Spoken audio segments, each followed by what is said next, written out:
تو ہم آپ کو پوری کریڈٹ دیتے ہیں. پختونخوا میں ایک محمود خان کی خیر ہو باقی خیر پہ گئے.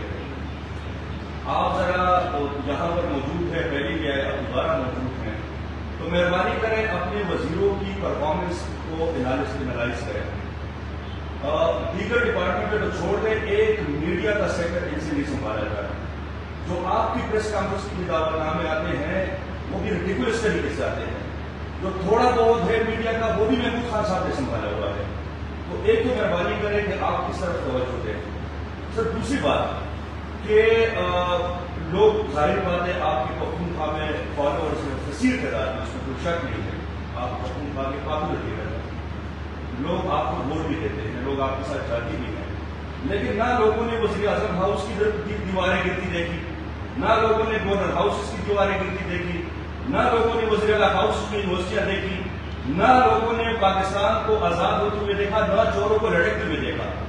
اب آپ اگر دوبارہ لوگوں کو انگیج کر کے اسلام آباد پہ چڑھائی کرنے کے لیے جائیں گے تو کون سا نیا نعرہ ہے؟ اور ایک بات خان صاحب، آپ کی ٹیموں نے یوٹیوبرز اور کی بورڈ وارئر سے پاکستان فتح کرنے کی کوشش کی. ماضی میں پختونخوا کے ساتھیوں کو آپ لوگ بلا چکے تھے 3.5 سالہ وزیر اعظم کے دور میں.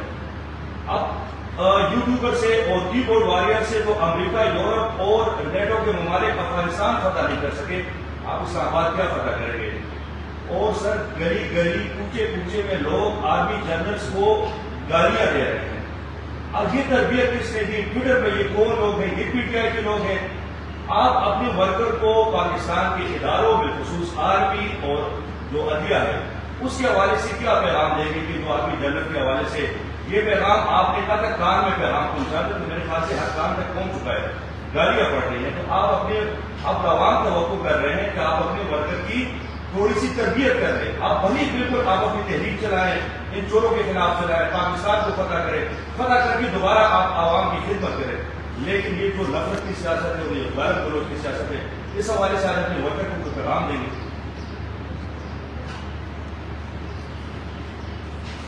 میں اس کا بڑا سخت جواب دے سکتا ہوں، لیکن میں وہ نہیں دوں گا. میں صرف آپ کو ایک بات بتانا چاہتا ہوں کہ کوئی فتح نہیں کرتا. آپ الیکشنز کو جب آپ اناؤنس کرتے ہیں کہ ہم ملک میں الیکشنز کروانا چاہتے ہیں تو آپ فتح نہیں کرنا چاہتے. آپ جو لوگ چاہتے ہیں ان کی رائے پہ آپ آنا چاہتے ہیں، جس کو مرضی پبلک کر دیں.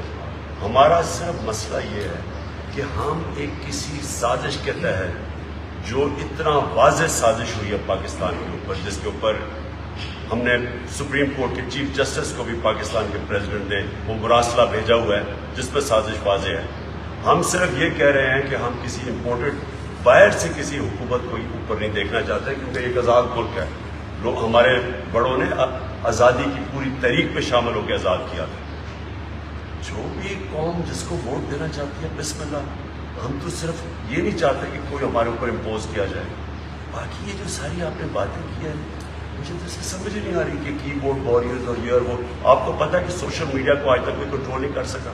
آپ کو اندازہ ہے، آپ ٹرینڈ چلائیں سوشل میڈیا پہ، آپ کوئی ٹرینڈ چلاتے ہیں وہ اگر لوگ اس کو فالو نہیں کرتے وہ کل ختم ہو جاتی ہے.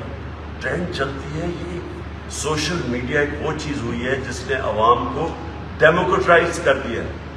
سارے عوام کے پاس آواز آ گئی ہے. جس کے پاس فون ہے اس کے پاس آواز ہے، وہ اپنی آواز سامنے رکھ دیتا ہے. تو اس کو تو کوئی کنٹرول نہیں کر سکتا. یہ غلط فہمی جی آپ نفرتیں پھیلا رہے ہیں. نفرتیں میں پھیلانا چاہتا جو کل حالات تھے وہاں نفرتیں آپ نے تب دیکھ لی تھی کیسے پھیل رہی ہیں جو آگے کل انتشار ہونا تھا. ہم اپنی طرف سے ملک کو اکٹھا کرنے کی کوشش کر رہے ہیں، یونائٹ کرنے کی کوشش کرتے ہیں. ہر جگہ کوشش کرتے ہیں کہ چاروں صوبوں یونائٹ ہو. کوئی صوبہ کوئی یہ جو لسانیت نہ ہو، کوئی صوبیات نہ ہو. ایک ملک کو ایک قوم بن کے نکلے. کوشش کر رہے ہیں کہ سارے طبقے اکٹھے مل کے چلے. نظریہ پاکستان اس لیے کہ اس کے اوپر ساری قوم اکٹھی تھی، اس کو اس لیے سامنے لے کے آ رہے ہیں جس کو آپ دین بیچ پہ لے کے آ رہے ہیں. پاکستان بنا ہی ایک نظریے کے اوپر تھا، نہیں تو بننے کی ضرورت کیا تھی. تو اس لیے قوم کو اکٹھے کرنے کی کوشش کر رہے ہیں. یہ جو آپ نے باتیں کی ہیں بالکل آپ نے غلط کی ہیں اور ایک غلط قسم کی تقریر کر دیا بیٹھ کے یہاں یہ پریس کانفرنس ہو رہی ہے. Thank you.